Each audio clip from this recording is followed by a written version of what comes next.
Pour être un bon conducteur de travaux, il faut être très méticuleux dans l'organisation du chantier. Tout ce qu'on va faire, autant dans la planification, dans les commandes de matériaux, dans le suivi sur les chantiers, dans la facturation, rien ne doit être laissé au hasard.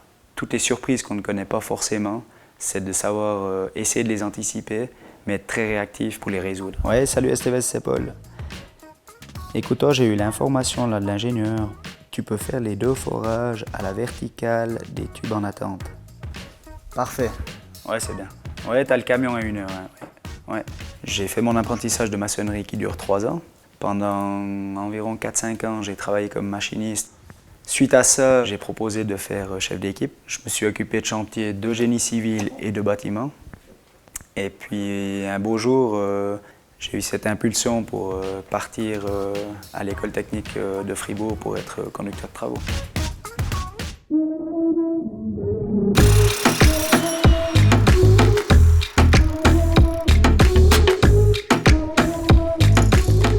C'est tip-top les gars comme ça. Ce qui est hyper intéressant dans le métier de conducteur de travaux, c'est d'avoir ce suivi de A jusqu'à Z dans un chantier.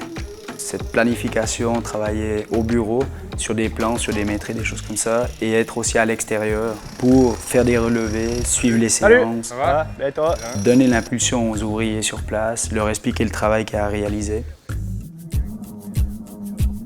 Elle va partir depuis là-bas.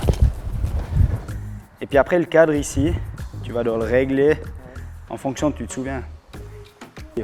-5 ici.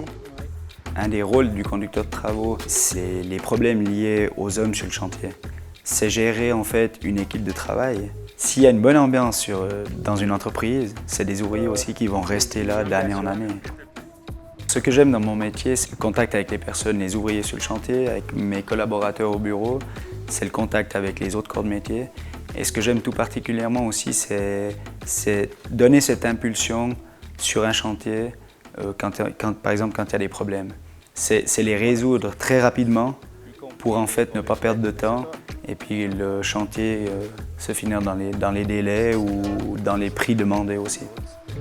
Satisfaire tout le monde.